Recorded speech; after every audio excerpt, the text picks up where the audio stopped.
My name is Callie, and I'd like to welcome you back to my YouTube channel. Now, today is wrapping up the last week of Duet Tuesday. So for the entire month of August, I made a practice calendar to help myself and viewers stay on track with practicing.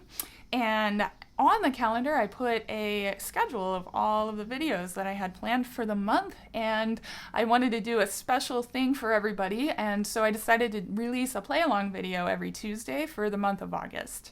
Now, the first week, we played a close-say duet. Second week, took an excerpt of Dvorak's 8th Symphony, and then last week, I did a duet excerpt from Daphnis and Chloe, the octave duet in there, which is really, really tough to tune. Now, this week, I'm actually doing an excerpt of one of my favorite clarinet duets of all time, El Convegno by Ponchielli. And, you know, I wanted to finish this month off with something a little bit more upbeat and sparkly and fun, and this pretty much does that.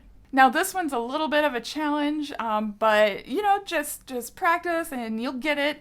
Now, before I get into this duet, I wanted to just remind everyone that this channel has a Patreon page, and if you want to support my videos and keep my channel going, consider becoming a patron. So be sure to check it out. There are perks at a bunch of different levels, but the entry level the entry-level tier is $3 a month, and it's like a little tip jar saying, Callie, thanks for what you do, and you know, I want to support your channel and keep things going, so be sure to check that out.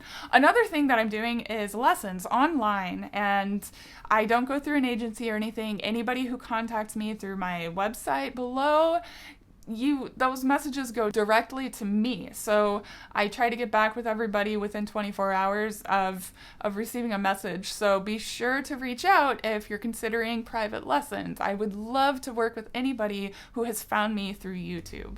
Now, before we actually do this play along, I really want to just share a couple of things with you guys. So I've shared some stuff, tuning tips, balance tips, things like that. And I wanted to actually share with you guys the process that I go through to make a multi-track recording of myself. Now, sometimes I actually just record the tracks separately, the video, the audio, and everything all at once, you know, Callie 1 and then Callie 2.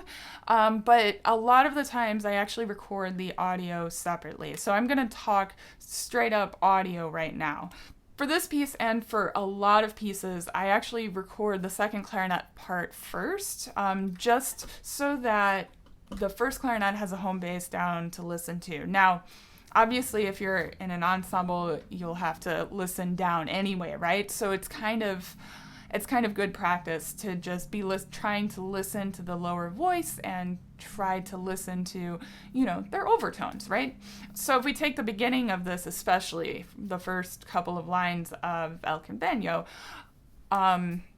there are so many potentially hazardous intervals here with the clarinets, and I made note of certain things that I know are a little bit out of tune for me and my instrument personally, so I tried to make sure that I nailed that right on with my second clarinet part recording, right?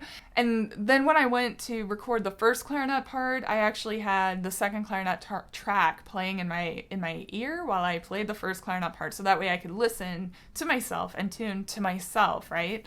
The disadvantage that we have when we're trying to just clone ourselves and is that we can't adjust both people, right, in the moment. So one, you have to decide which track is going to be the right one, regardless of whether it's right or not, right? So in this case, the second clarinet in the first couple lines, that was the correct track, right? So I play along with the second clarinet track, and before I even do that, though, I make note of a few intervals that I know are going to be troublesome, like in measured...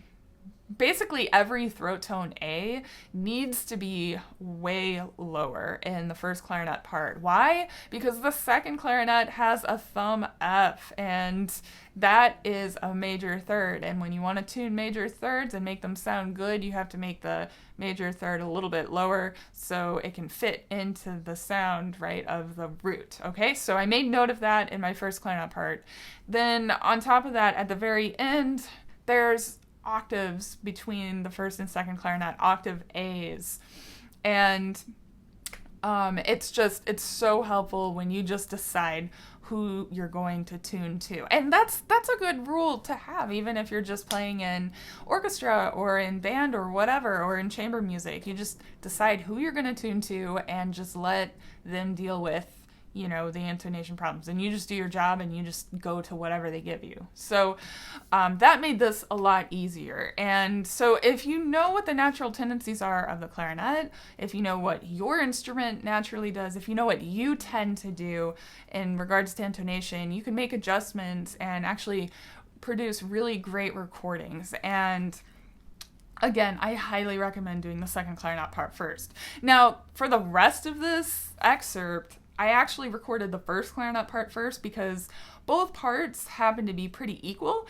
and I actually decided that it's more important for the second clarinet to listen to the first clarinet part and match the note length, match the articulation, match phrasing nuances, and things like that. So in that respect, it really helped out a lot to first record the first clarinet part, listen to it, and record the second clarinet part while listening to it. So that's my advice. You guys can try that out, see if it works for you, and if you consistently have problems with intonation and doing multi-track recordings, that's what I recommend you do. Just record your bass line first, and then go to them. Now, who's ready to play? I'm ready to play. Let's play some Ponchielli together, right? So first time through, I'm going to eliminate the second clarinet part. You just play along with me. And the second time through, I will eliminate the first clarinet part, and you play along with me, and you get to play the first clarinet part. Now, this would be so much more fun if we could play it together, right? If we could play a little bit more rubato together, but for the purposes of consistency, I'm keeping everything at basically a very consistent tempo until toward the end there's a più mosso, and I'm just going to push the tempo ahead a little bit there. So it's not super hard to stay with me there because they're in eighth notes, so just follow along, and I think you'll get it. All right, I'm so excited. You guys have fun playing along with me. Let me know how it goes, and yeah, let's go!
Wow, guys, that was so much fun. I hope you enjoyed playing along with me.